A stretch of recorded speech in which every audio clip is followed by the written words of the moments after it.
Bonjour mes frères et sœurs, c'est Matthew Shunshay. Et je suis vraiment ravi d'être de retour parmi vous. Et en cette fin d'année, il est temps de faire un bilan sincère. Ai-je accompli tout ce que je voulais? Et nous revoyons nos objectifs personnels et demandons humblement à Dieu de nous guider pour la suite. Il y a aussi cette initiative solidaire suivie depuis quelques années, le Giving Tuesday.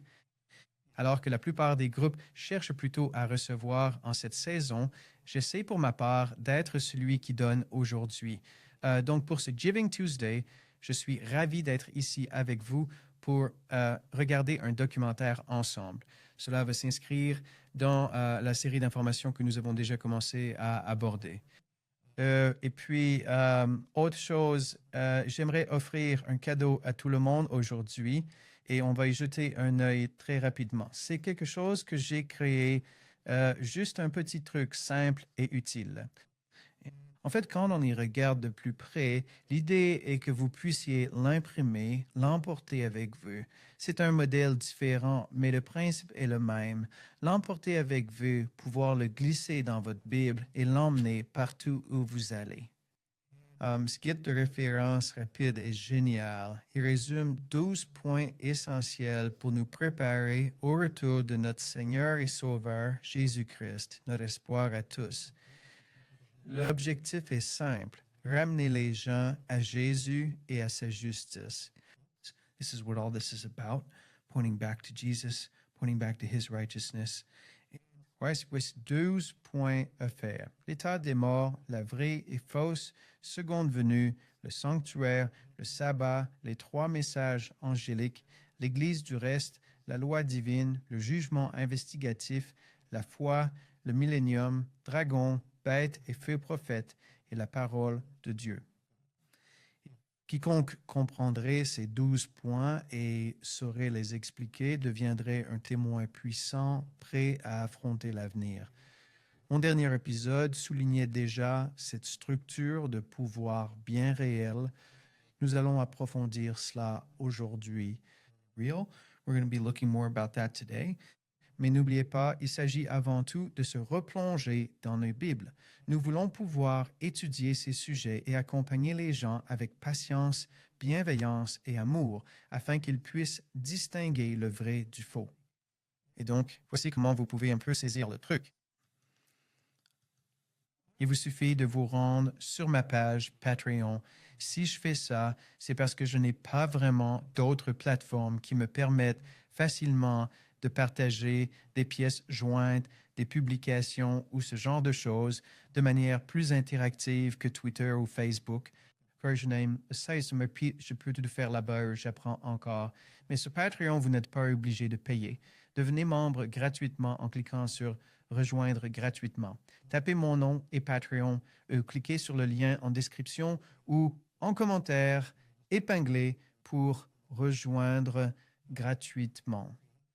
À ce stade, vous pourrez voir toutes nos publications récentes.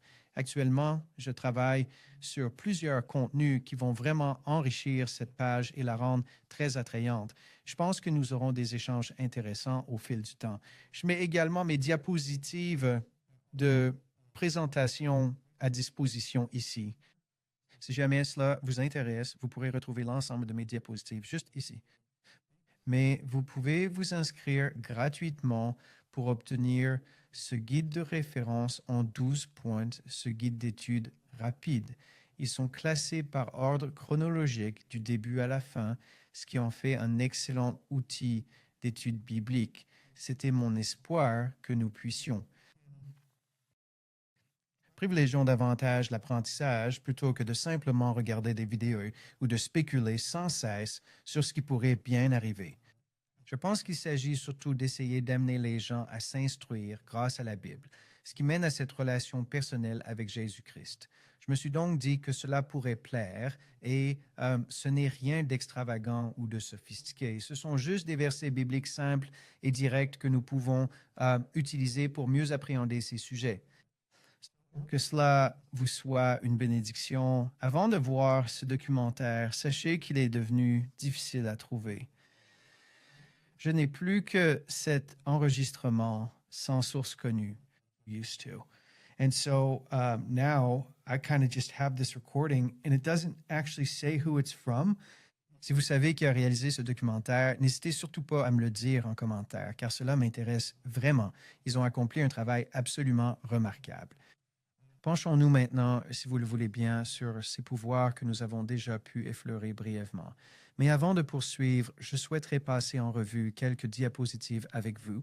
Tirées de notre toute dernière présentation, elles établissent le cadre biblique nécessaire à notre démarche avant que nous n'abordions le mécanisme concret qui rend tout cela possible. Maintenant, nous avons vu cela la dernière fois. Éphésiens 5, 11. Ne prenez aucune part aux œuvres stériles des ténèbres, mais dénoncez-les. Et comme nous devrions toujours le faire avant d'ouvrir la Bible, commençons par prier. Grand et miséricordieux Dieu du ciel, Seigneur, je te remercie infiniment de pouvoir disposer de ta parole. D'y voir que tu désignes précisément une puissance qui agit dans notre monde en ce moment, un appareil mondial bien réel. Ainsi, Père, alors que nous ouvrons ta parole ce soir, s'il te plaît, permets-nous de recevoir le Saint-Esprit. Cela permet de rendre ces sujets complexes bien plus accessibles afin que chacun puisse constater que tout cela est tangible et réel. Je bénis mes chers frères et sœurs qui m'écoutent en ce moment précis. Garde-les, Seigneur, car je sais combien tu les aimes profondément. Apporte-leur ton aide précieuse ainsi qu'à tous ceux pour qui ils prient. Merci de m'avoir laissé parler. Au nom de Jésus, Amen. Notre objectif est de tout établir solidement sur une base purement biblique. Nous ne voulons pas seulement fuir les œuvres infructueuses des ténèbres, mais nous cherchons aussi à les identifier pour voir l'ennemi arriver de très loin, car nous devons être aussi prudents que des serpents, tout en restant doux comme des colombes. C'est vrai que nous pouvons comprendre ces choses sans pour autant être fanatiques. Nous pouvons le faire de manière constructive, ce qui nous permet d'accomplir ce que la Bible nous demande, à savoir lire, comprendre, appliquer et être préparé. À quoi nous préparons-nous? À cette méchanceté spirituelle dans les lieux élevés. Pour réaliser que notre réalité est ce que dit ce verset, qu'il existe des dominateurs des ténèbres dans les lieux élevés. Utilisons la parole de Dieu pour voir d'où tout cela provient. Est-ce de Dieu?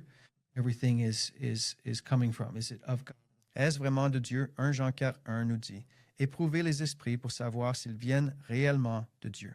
Car beaucoup de faux prophètes sont parmi nous aujourd'hui. Ils auront toute l'apparence de chrétiens, faux Christ, faux prophètes, signes et prodiges.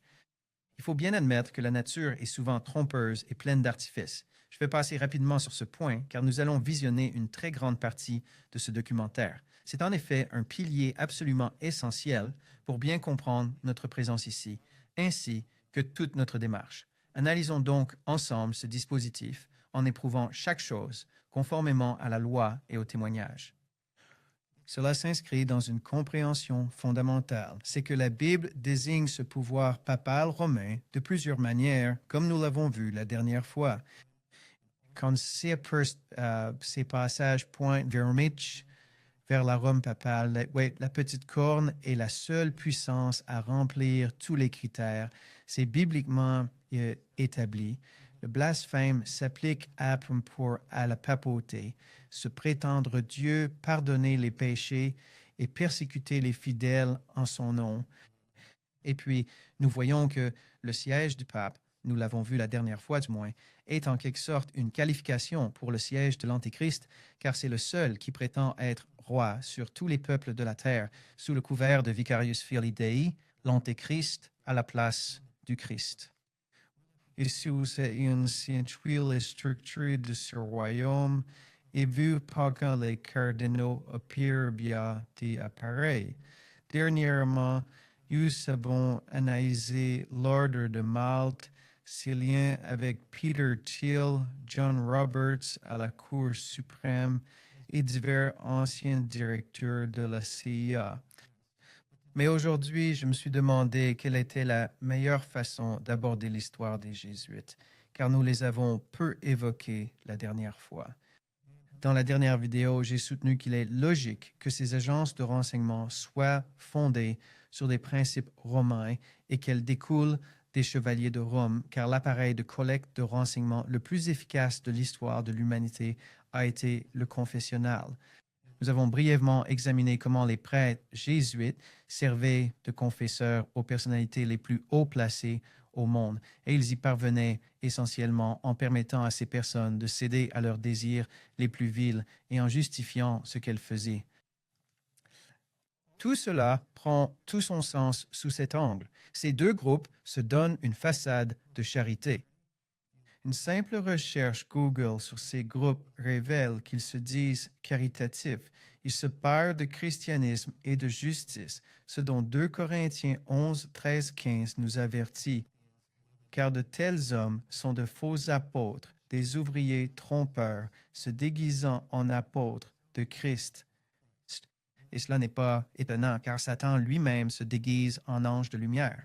La réalité, c'est que cela fait partie de notre avenir, que cette entité, ces apôtres qui ressembleraient à des apôtres du Christ, sont déjà parmi nous, et que ce pouvoir, et tout particulièrement le pouvoir jésuite que nous allons examiner un peu maintenant, sont des agents actifs qui contribuent en quelque sorte à créer les conditions de ce qui sera l'union de l'Église et de l'État. L'unification des États-Unis en lien avec le pouvoir évangélique. Double entité, d'où l'étude des pieds de fer et d'argile, la Rome papale, tout est romain. Plutôt que de vous préparer une longue présentation avec toutes les citations historiques et ce que les gens ont dit sur les jésuites, j'ai justement ce documentaire qui, je pense, nous sera très utile pour y voir plus clair sur les origines de cette organisation et la façon dont elle a été perçue à travers l'histoire. Il existe une réelle différence entre critiquer les jésuites aujourd'hui pour juger leur organisation et prendre le temps d'observer les fruits de l'arbre. Comme le disait Jésus, c'est à leurs fruits que vous les reconnaîtrez. On peut certes tout prétendre, mais ce que vous produisez, cela vient-il réellement de Dieu ou bien est-ce autre chose? Et je pense que la meilleure façon d'établir cela de manière, disons, non conflictuelle, c'est vraiment de laisser des personnages historiques qui appartiennent au passé partager leur point de vue sur cet ordre et ce documentaire, très franchement, réussit très bien à le faire. En cette journée du Giving Tuesday, je vous invite à passer un moment ensemble. Je partage un guide pratique pour ceux qui le souhaitent et nous regarderons ce documentaire que je commenterai en direct avec vous. Mais ce sera juste l'une des choses que je pourrai partager avec vous. Juste des vidéos de réaction, des choses qui m'ont marqué. Par exemple, ce documentaire a eu un impact considérable sur moi pour comprendre le rôle que cela a joué depuis bien avant ma naissance. Ignorer un système qui ne compte pas en jours, semaines, mois ou années, mais en décennies, siècles et millénaires. Nous devons voir la situation dans son ensemble pour comprendre ce qui se passe. Cela permet de l'établir. Commençons. La récente élection du cardinal Jorge Bergoglio au poste de pape François Ier a été un événement sans précédent dont le monde n'avait jamais été témoin auparavant. C'est la première fois dans l'histoire qu'un membre de l'ordre des Jésuites est élu à la plus haute fonction de l'Église catholique romaine. Les réactions à travers le monde ont varié de la jubilation à l'acceptation pragmatique jusqu'à l'indifférence. Ces réactions même révèlent une ignorance consternante de la véritable nature de l'ordre des Jésuites. Largement considéré comme un ordre missionnaire bienveillant et connu pour ses établissements d'enseignement, l'ordre des Jésuites, comme la Compagnie de Jésus est communément appelée, joue depuis longtemps un rôle incroyablement influent, bien que secret dans le destin des nations, des organisations et des individus. Des dirigeants, des présidents, des érudits et même des catholiques eux-mêmes, conscients du mal perpétré par cet ordre puissant et à l'influence étendue, ont laissé des avertissements graves dont tous devraient tenir compte. Voici une compilation de citations provenant de diverses sources. Certaines admettent que leurs propres organisations diaboliques étaient calquées sur les principes jésuites. Je pense que c'est important aussi. C'est comme quand on a regardé le nombre de chevaliers de Malte qui étaient aussi directeurs de la CIA, directeurs du FBI, des gens haut placés dans la communauté du renseignement. Euh, le modèle militaire américain est une hiérarchie quasi divine. Le supérieur est Dieu, vous n'êtes absolument rien, totalement soumis au cloisonnement et à la règle du strict besoin d'en savoir. Tout cela relève de l'infrastructure de renseignement jésuite ou romaine. Compartimenter l'information, compartimenter le pouvoir entre les mains de quelques-uns et vous obtenez un mécanisme très puissant dont les rouages fonctionnent sans que chaque partie ne sache exactement comment il fonctionne ou ce qui se passe. Un certain nombre de ceux qui ont cherché à prévenir l'ont fait au prix de leur vie. World's Last Chance encourage chacun à étudier attentivement le contenu suivant. Pour être précision, ce documentaire semble venir de World's Last Chance. Right? Je veux leur rendre hommage, bien que je ne les connaisse pas. Et vu il y a quelques années, il m'a marqué. S'ils existent encore, créditez-les. Nous partageons juste nos avis. Je tenais à être clair. Ignace de Loyola, 1491-1556, fondateur de la Compagnie de Jésus et son premier supérieur général. Dès le décès de toute personne occupant un poste, qu'il veille promptement à faire nommer un ami de notre société à sa place, mais cela doit être dissimulé avec une telle ruse et une telle habileté afin d'éviter de susciter le moindre soupçon de notre intention d'usurper l'autorité du prince. Et voici une citation directe d'Ignace de Loyola. Avec François Xavier, il est l'un des membres fondateurs de la Compagnie de Jésus, l'Ordre des Jésuites. Ici, il explique que leur pratique consistait essentiellement à s'assurer, sur le lit de mort, qu'il y ait au moins un de leurs représentants auprès d'une personne influente. J'oserais dire que c'est encore une politique en vigueur aujourd'hui. En fait, si vous deviez vous pencher sur la question, l'aborder, vous savez, au cours de notre échange, je dirais que la famille Farnèse est probablement celle qui dirige l'ordre des Jésuites, tout comme la famille Massimo avec les Chevaliers de Malte. La famille Farnèse, je dirais, est probablement la famille qui exerce l'un des plus grands contrôles sur l'ordre des Jésuites. Il faut aussi remonter à l'époque du cardinal Farnèse, du temps d'Ignace de Loyola. Il a essentiellement soutenu l'ordre des Jésuites pour le mettre sur pied et lui donner du mordant. Et puis, le pape François, bien sûr, ne tire pas son nom de François d'Assise, mais de François Xavier, le jésuite. Donc, pour l'idéologie, je tenais à garder ce point. Au fait, j'ai coupé ce passage. Ça durait environ 1 heure et je l'ai découpé pour essayer d'en extraire les passages les plus pertinents. Donc, ça fait environ 25 minutes. Mais j'ai conservé ceci ici juste pour montrer que le fondement même, le principe fondateur, est d'usurper l'autorité du pouvoir et de s'implanter à la base. C'est ce que fait une organisation militaire, ce que ferait un groupe de chevaliers ou de prêtres, de pieds militarisés pour En faisant abstraction de tout jugement personnel et privé, nous devons en tout temps nous montrer disposés à accepter ce principe. Je serai prêt à croire que le blanc que je vois est noir si l'Église hiérarchique venait à le définir ainsi. C'est un principe vraiment important, je pense, à prendre en compte lorsqu'on essaie de comprendre la nature de l'ordre des Jésuites, la nature de cette entité qui fait partie de l'appareil romain. Ils ont une structure qui vous dit essentiellement que la personne au-dessus de vous est Dieu. Et s'ils vous disent que le blanc que vous voyez est noir, alors vous devez le croire. S'ils vous disent que le ciel que vous voyez dehors est noir et non bleu, vous devez le croire. Et cela revient en fin de compte à l'élimination totale du libre arbitre. Et c'est très dangereux car lorsqu'il est question de supprimer le libre arbitre, on s'attaque fondamentalement à ce que Dieu défend. Il défend votre capacité à choisir.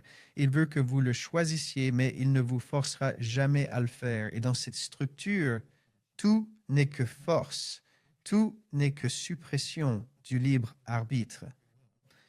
Et ces exercices spirituels sont dangereux. Ce sont en substance la technique de lavage de cerveau la plus sophistiquée au monde, perfectionnée au fil des siècles. D'ailleurs, Walter Wise a récemment partagé lors d'une réunion une vidéo dans laquelle Steve Bannon explique qu'il pratique les exercices spirituels depuis plus de 20 ans. Quand on pratique cela depuis aussi longtemps, c'est que l'on est profondément imprégné de spiritualité ignatienne. Face à l'émergence de ce pouvoir protestant américain, impossible d'ignorer Steve Bannon, acteur clé à l'influence majeure. Tout ce que je veux souligner, c'est que les principautés et les puissances, la méchanceté spirituelle dans les lieux célestes, que ces exercices spirituels sont, je suis au regret de le dire, démoniaques. Et les personnes qui les pratiquent et qui sont des agents actifs de cette puissance, ce sont les fruits d'un mauvais arbre. Si le fruit est mauvais, l'arbre l'est aussi. Nous faisons face à une réalité bien ancrée chez ceux qui dirigent ce monde, cette méchanceté spirituelle dans les lieux célestes. Leurs actes reposent sur ces exercices spirituels.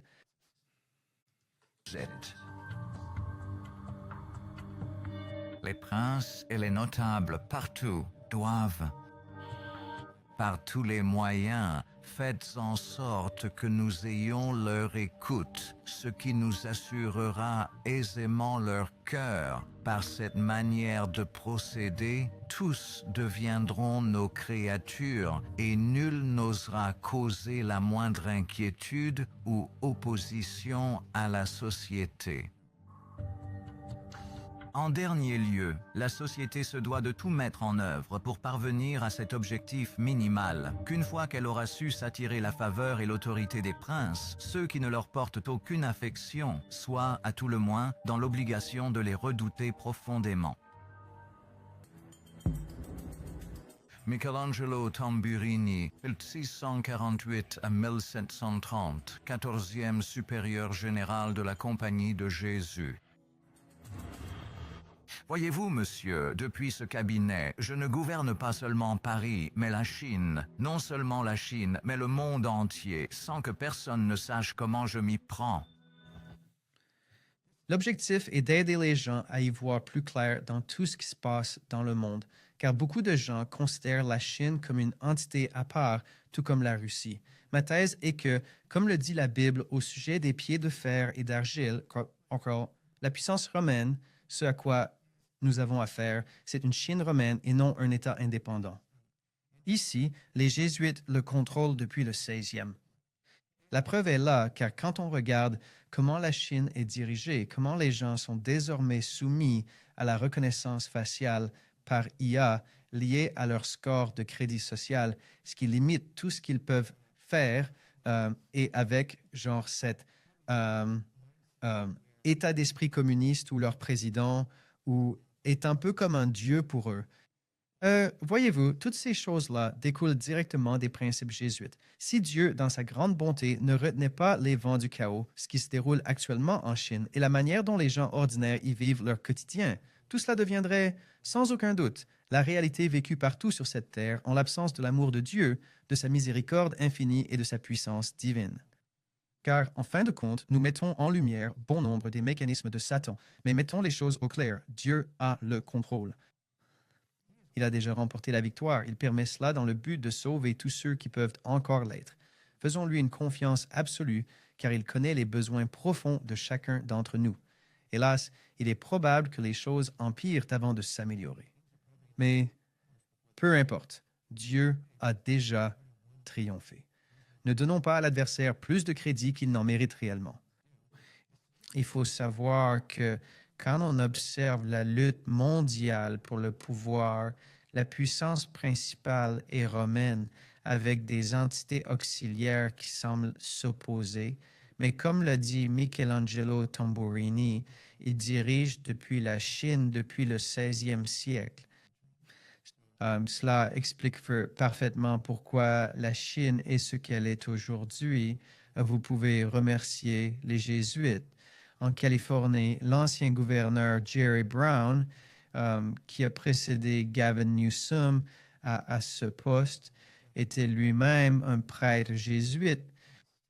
Gavin Newsom est aussi un jésuite hautement formé. Et c'est donc très fascinant de voir la Californie glisser vers bon nombre de ses mandats aux allures chinoises qu'ils mettent en quelque sorte sur la table, ce qui explique pourquoi tant de gens fuient la Californie. Remercier les Jésuites pour ça, ce n'est pas un complot, c'est un fait avéré. Googlez Jerry Brown avant qu'il ne soit gouverneur de Californie. Vous verrez qu'il était séminariste jésuite, sans blague. La Californie est la 6e économie mondiale, d'où l'intérêt qu'on lui porte.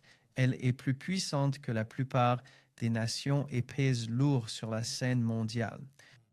Alors, en voyant la Californie un peu s'effondrer, on peut voir que c'est le même pouvoir qu'en Chine et cette entité est dans l'ombre au pouvoir depuis très longtemps. Napoléon Bonaparte, 1769-1921. Désolé d'intervenir si vite, mais regardez où se trouve la main de Napoléon. C'est le symbole de la main cachée maçonnique. Je ne m'étendrai pas là-dessus. Cette main glissée, c'est valable pour les individus encore aujourd'hui.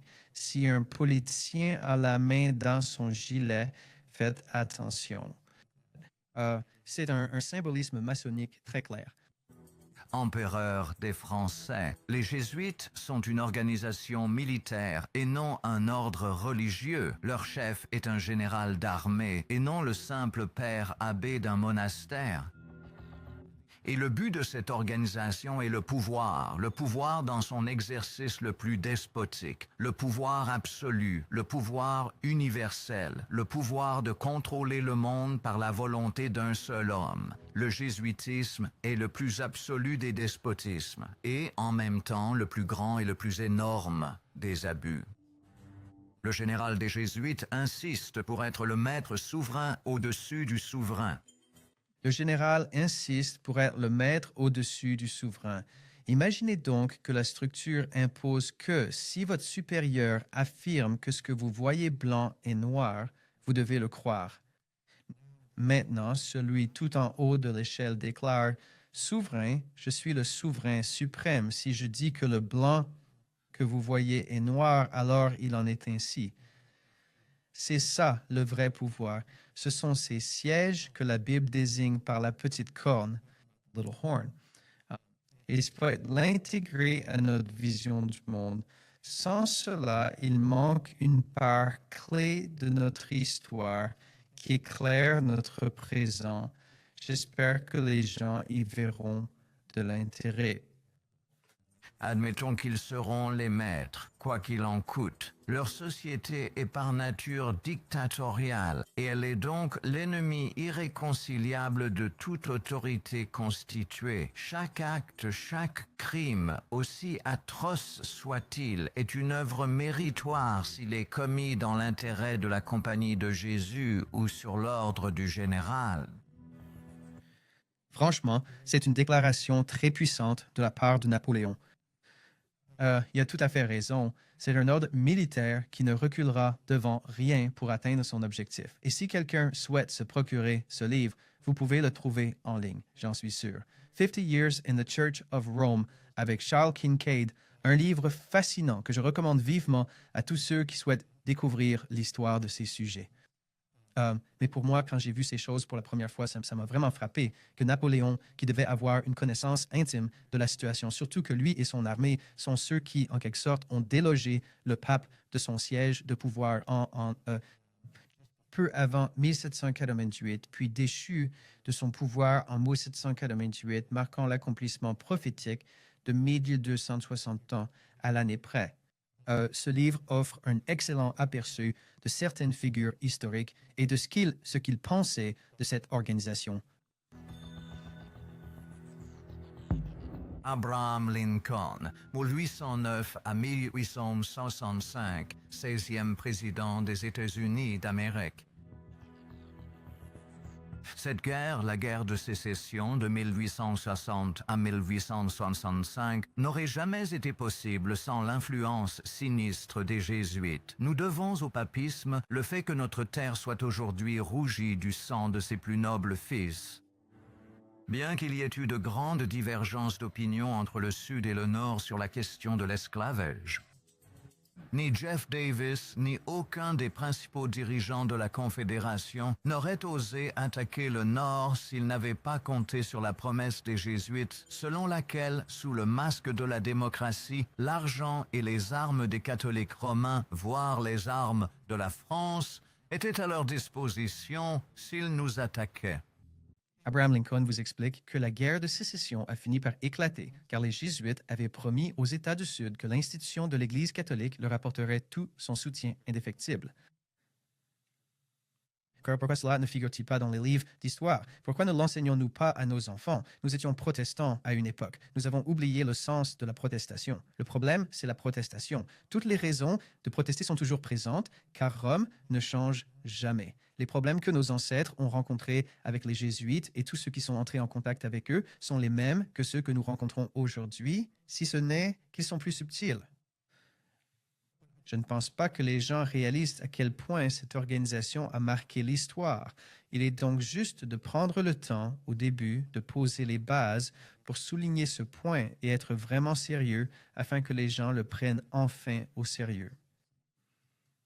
Les protestants du Nord comme du Sud s'uniraient sans aucun doute pour exterminer les prêtres et les jésuites s'ils apprenaient comment les prêtres, les religieuses et les moines qui débarquent chaque jour sur nos côtes sous prétexte de prêcher leur religion ne sont rien d'autre que les émissaires du pape, de Napoléon III et des autres despotes d'Europe venus saper nos institutions, détourner le cœur de notre peuple de notre constitution et de nos lois, détruire nos écoles et préparer un règne d'anarchie ici, comme ils l'ont fait en Irlande, au Mexique, en Espagne et partout où il se trouve des peuples qui aspirent à la liberté. « Je suis si heureux de vous revoir, dit-il. Vous voyez que vos amis, les Jésuites, ne m'ont pas encore tué, mais ils l'auraient sûrement fait lorsque je suis passé par la ville la plus dévouée, Baltimore, si je n'avais pas déjoué leur plan en passant incognito quelques heures avant qu'ils ne m'attendent. » À chaque aube qui se lève, de nouveaux complots d'une sauvagerie inouïe, rappelant avec effroi les heures sombres de la Saint-Barthélemy ou de la conspiration des poudres, sont mis au jour. Ces actes odieux trahissent sans l'ombre d'un doute la main invisible des véritables maîtres du meurtre et de la terreur, les Jésuites. Tant de complots ont déjà été ourdis contre ma vie qu'il est un véritable miracle qu'ils aient tous échoué si l'on considère que la grande majorité d'entre eux étaient entre les mains d'habiles meurtriers catholiques romains, manifestement formés par les Jésuites. Je veux dire, c'est l'histoire. C'était la relation d'Abraham Lincoln avec l'ordre des Jésuites. Il a compris que la main divine les a empêchés d'agir bien plus tôt, mais Abraham Lincoln nous a clairement enseigné qu'ils ont déclenché la guerre de sécession et qu'ils furent directement impliqués dans son assassinat, selon ses propres termes. Il n'est d'ailleurs pas là. Le père d'Autoredi, le docteur Samuel Morse, que nous allons entendre ici, est le célèbre inventeur du code Morse. Il connaissait bien les Jésuites et a écrit un livre sur leur projet. Après un séjour dans l'aristocratie autrichienne, il a rapporté à Lincoln ce qui s'y tramait. C'est documenté dans 50 Years in the Church of Rome de Charles Shinicki. Je vous recommande d'y jeter un œil. Il s'agit là d'un fait historique incontestable. Lorsque les gens prennent conscience de l'ampleur réelle de leurs origines et qu'ils réalisent qu'ils forment le plus grand ordre masculin catholique actuel, cela devrait tirer la sonnette d'alarme dans les esprits à mesure qu'ils décodent la situation. C'est en somme aller droit à la source.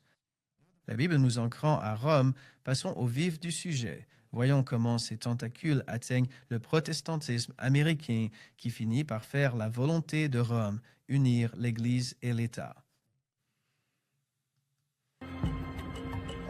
Général de brigade Thomas M. Harris, 1817 à 1906, médecin et général de l'Union pendant la guerre de sécession.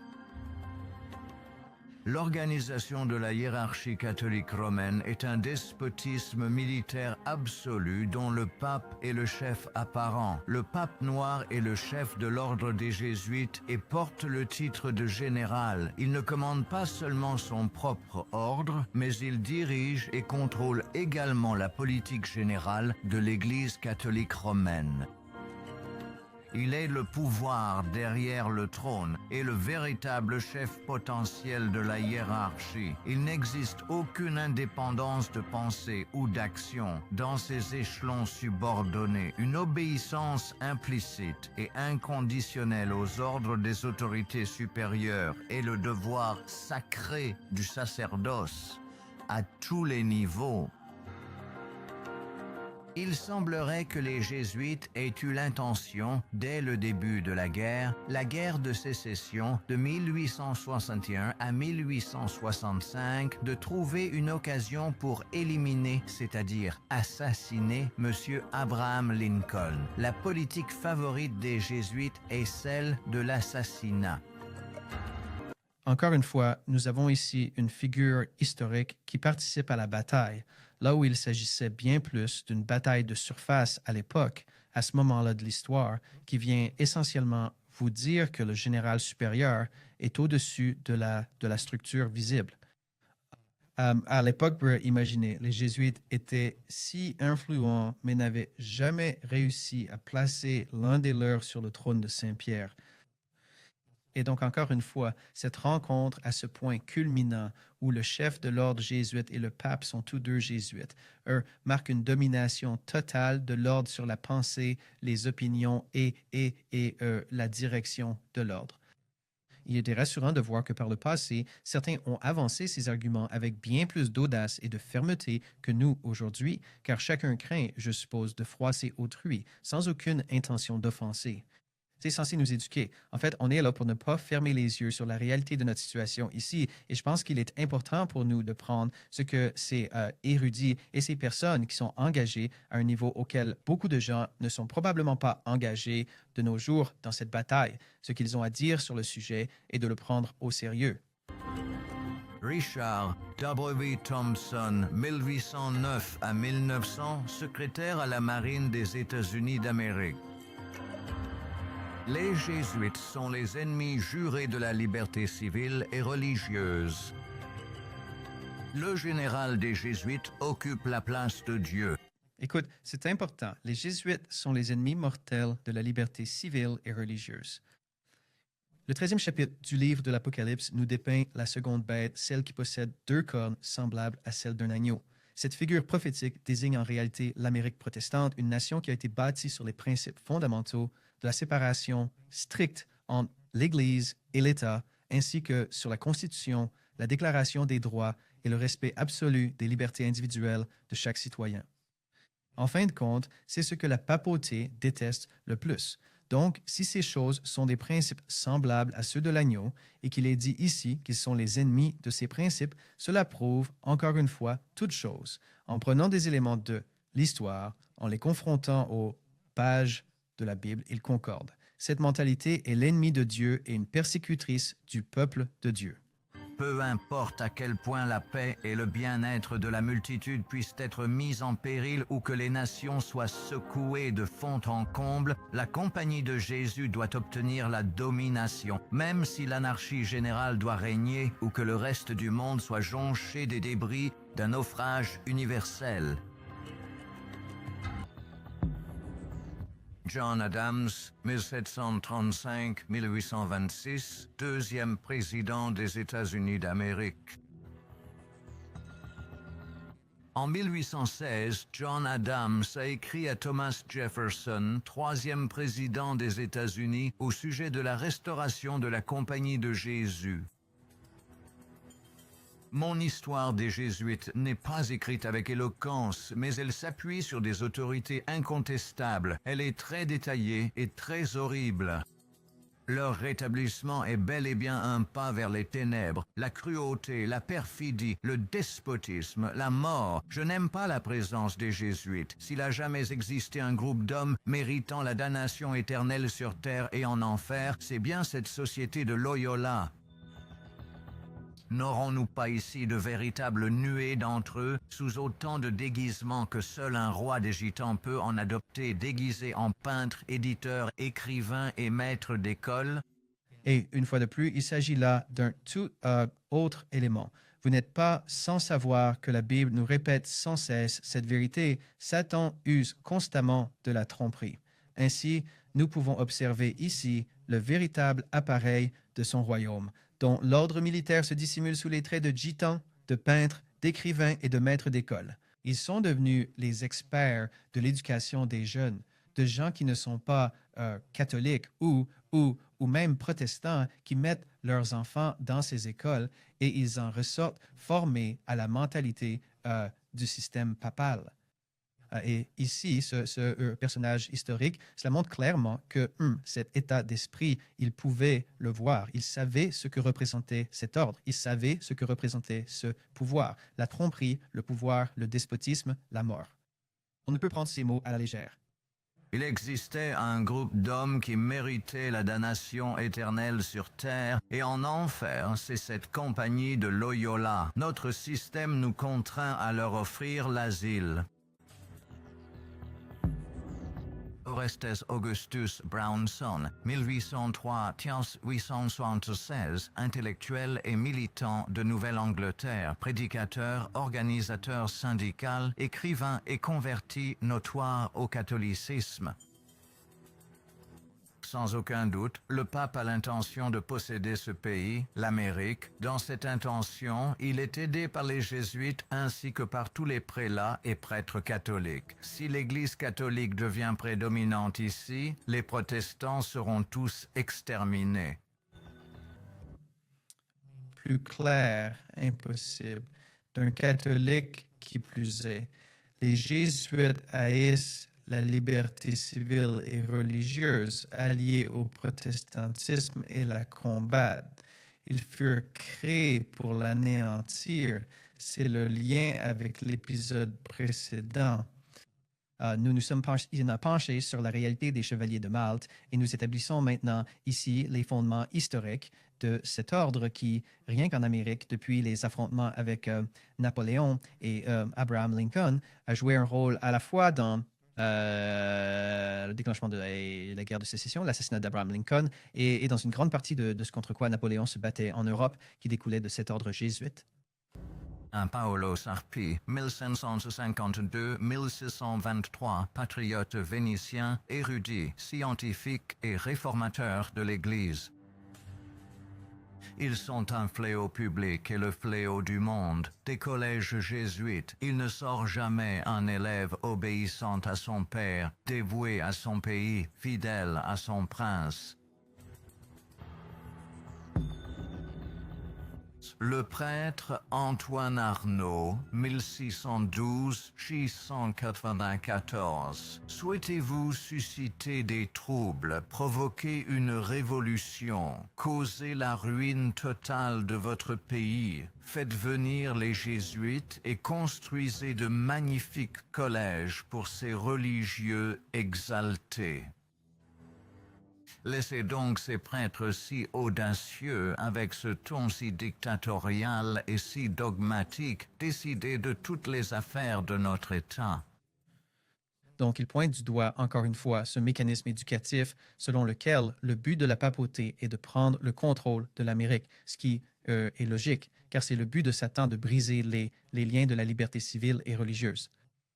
Non, je ne parle pas des liens, je parle de la préservation de nos libertés civiles et religieuses. Satan cherche à asservir le monde entier en le soumettant aux idéologies papales des jésuites. Leur cible, depuis le tout début, a toujours été l'Amérique. Troy Wistock de briser cette barrière depuis longtemps. Joe Biden, second président catholique des États-Unis, a dû travailler dur pour y arriver. Cet ordre y a joué un rôle clé, soyez-en sûrs. Comme vu précédemment, le dîner Al Smith, la papauté au centre et les cardinaux interagissant avec les ordres ramènent tout cela aux familles. C'est la hiérarchie de Satan sur Terre et ça dure depuis si longtemps. J'aimerais pouvoir faire comprendre aux gens, enfin, à quel point c'est ancré dans tant d'événements historiques que nous connaissons, à quel point ces entités ont été partie prenante de tout ça. Adam Weishaupt, 1748-1830, philosophe jésuite allemand et fondateur de l'ordre des Illuminati.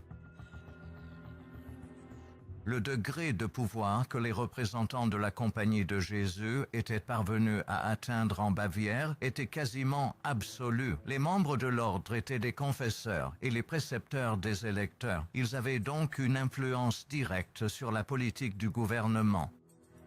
La censure religieuse était tombée entre leurs mains à vide, au point que certaines paroisses se voyaient même contraintes de reconnaître leur autorité et leur pouvoir. Afin d'exterminer toute influence protestante et de parachever l'institution catholique, ils avaient pris le contrôle des instruments de l'éducation publique. Sir Somis a-t-il voulu risquer l'influence protestante via un certain Adam Weishaupt? On dit les Illuminates sont au-dessus, soyons directs, fondés par cet ex-jésuite Adam Weishaupt qui l'aurait quitté. Illuminati was started by Adam Weishaupt, who was a Jesuit before he came, and people say he left. Les sermons des ordres semblent contradictoires. Même des propos vrais peuvent créer une illusion de séparation. La Bible nous aide à rester focalisés sur le pouvoir romain, notre adversaire, fixed on that Roman power as being the entity that we're fighting against. Fixons nos yeux sur Jésus, que nos cœurs aspirent à lui ressembler. Pour cela, écoutons ces avertissements répétés. Gare à la puissance romaine, car ils endoctrineront vos enfants pour les rendre ignorants. Come out none the wiser. C'est exactement ce que nous observons. Regardez le parcours de Trump à Fordham ou même son passage à la Wharton Business School. Nous verrons plus tard comment cela s'inscrit dans cet ordre. Mais je veux aller droit à la source pour montrer que c'est une force en place depuis bien longtemps. Les jésuites ont fondé la majorité des collèges bavarois et c'est sous leur autorité que ces établissements étaient placés. Ils dirigeaient aussi les écoles secondaires du pays. Voici le marquis de Lafayette qui vécut de 1757 à 1834, homme d'État et général français. À mon avis, si les libertés de ce pays, les États-Unis d'Amérique, sont détruites, ce sera par la subtilité des prêtres jésuites catholiques romains, car ils sont les ennemis les plus rusés et les plus dangereux de la liberté civile et religieuse. Ils ont fomenté la plupart des guerres en Europe. Encore une fois, c'est une réalité qu'il faut accepter lorsque nous examinons notre histoire et nos livres d'histoire. Vous remarquerez qu'il n'est absolument pas fait mention de cette entité. Et pourtant, son rôle, quand on regarde vraiment les citations de personnes de l'époque, à une époque où ils étaient presque bien conscients de la bataille qui se déroulait, ils vous diront qu'ils ont fomenté la plupart des guerres en Europe. Et si l'Amérique doit tomber, ce sera à cause des prêtres jésuites. Encore une fois, si vous prenez les informations au pied de la lettre, elles ne désignent pas d'autres puissances que Rome. Elles ne désignent pas l'islam. Elles ne désignent pas la Chine.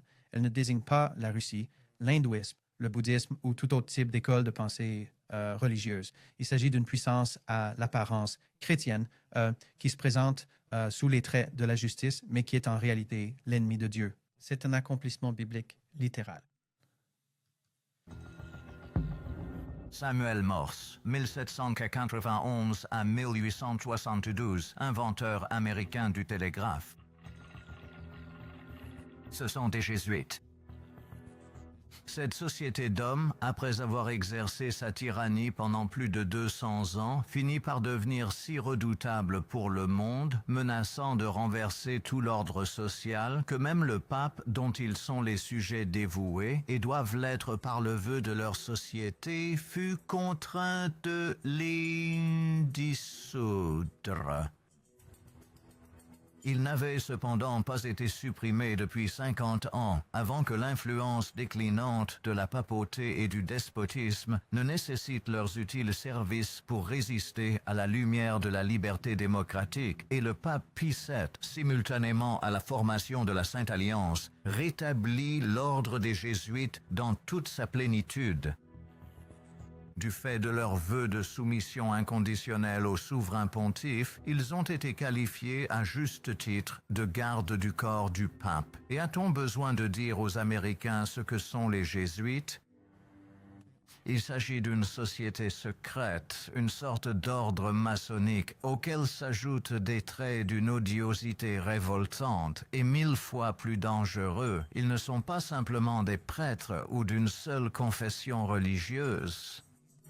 Qu'il s'agisse de marchands, d'avocats, d'éditeurs ou d'hommes exerçant n'importe quel métier, rien ne permet de les distinguer au sein de cette foule. Ils sont omniprésents, infiltrés dans les moindres recoins de votre société actuelle. Ils endossent tous les rôles possibles, qu'ils apparaissent comme des anges de lumière ou comme de sombres ministres des ténèbres, afin de mener à bien leur dessein ultime, leur mission. Et je pense vraiment que c'est important. Il faut bien comprendre qu'il soit ange de lumière ou ministre des ténèbres. Il joue sur les deux tableaux. C'est l'aigle à deux têtes pour un seul corps. C'est le système politique gauche-droite. C'est les méchants du Forum économique mondial contre les gentils nationalistes religieux qui vont éliminer ces affreux mondialistes. C'est de l'hégélianisme pur. Il joue sur les deux tableaux pour contrôler ces entités. Prenez Tucker Carlson ou Alex Jones, ces soi-disant porteurs de vérité, leur lien avec la CIA et leur bracelet kabbalistique.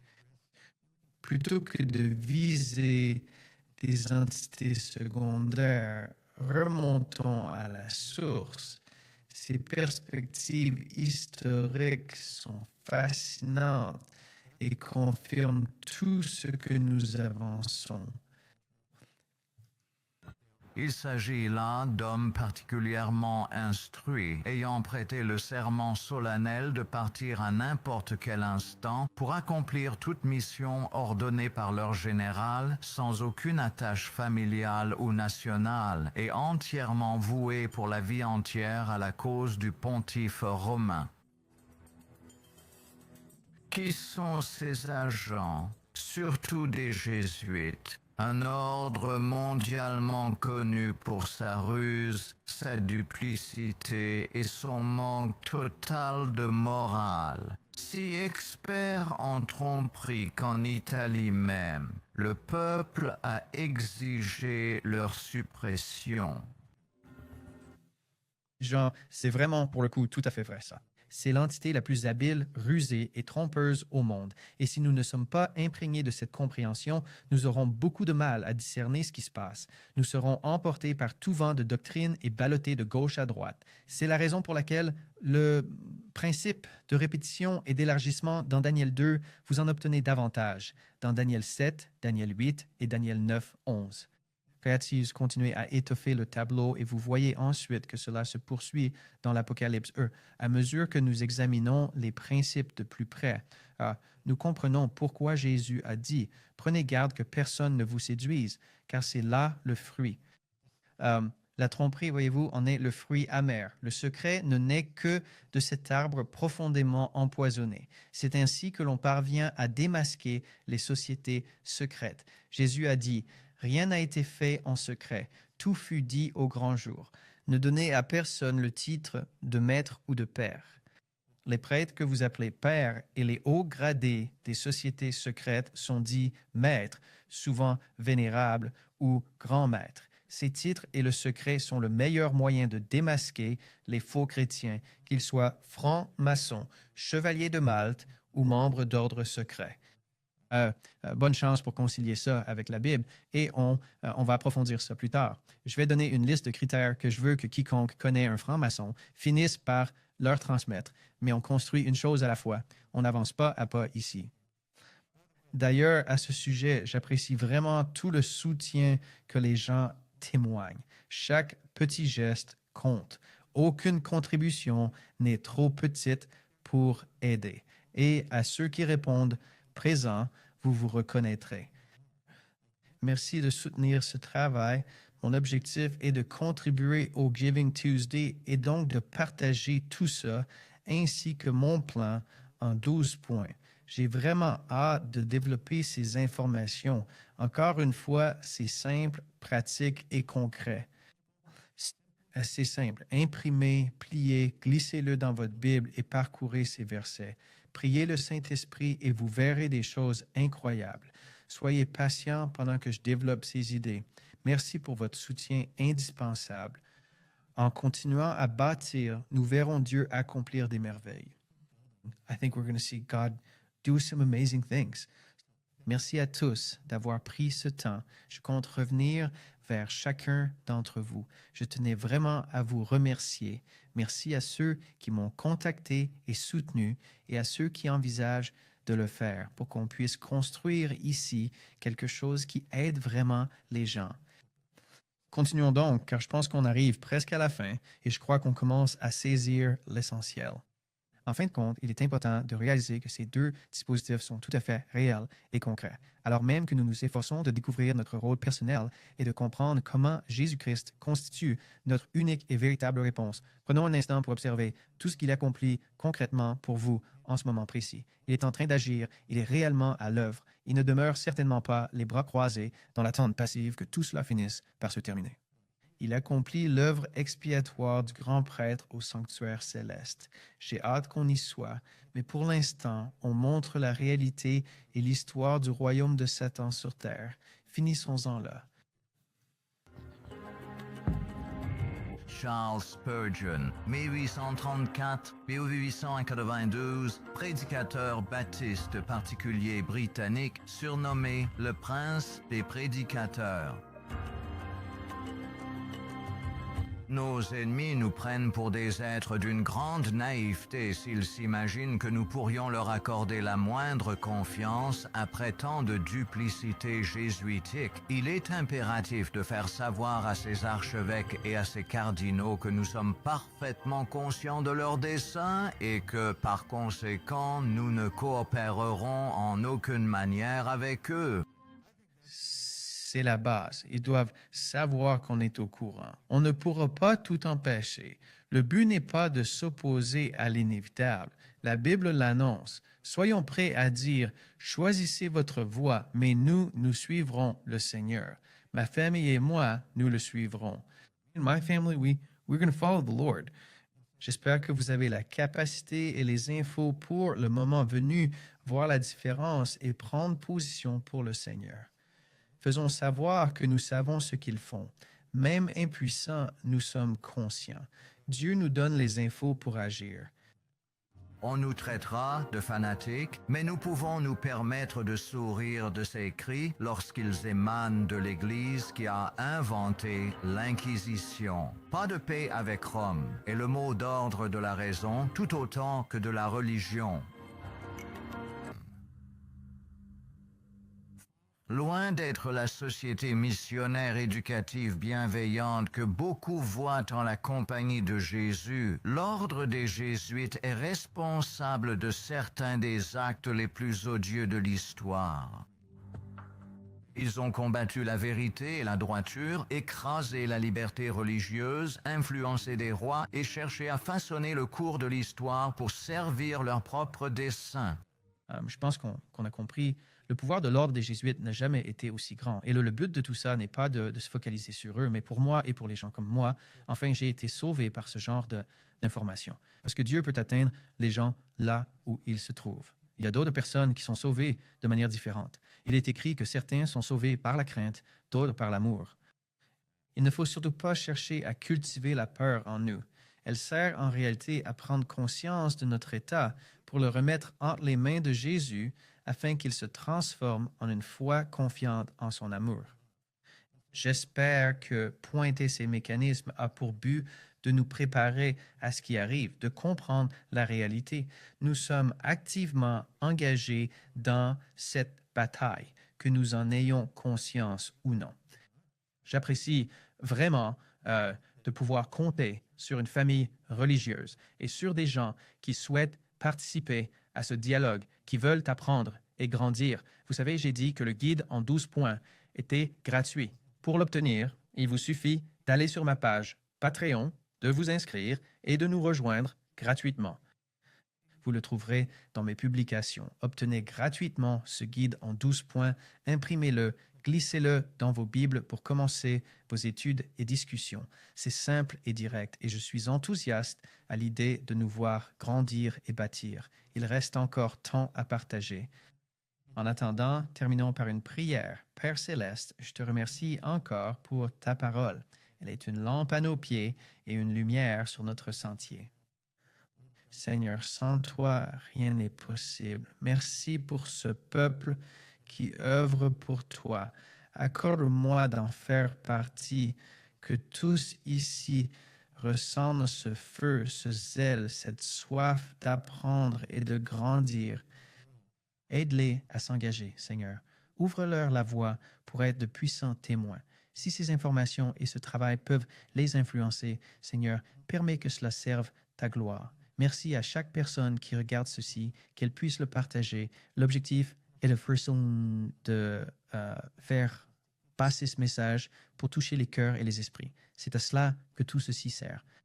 Que ta volonté soit faite. Nous t'en remercions au nom de Jésus. Amen.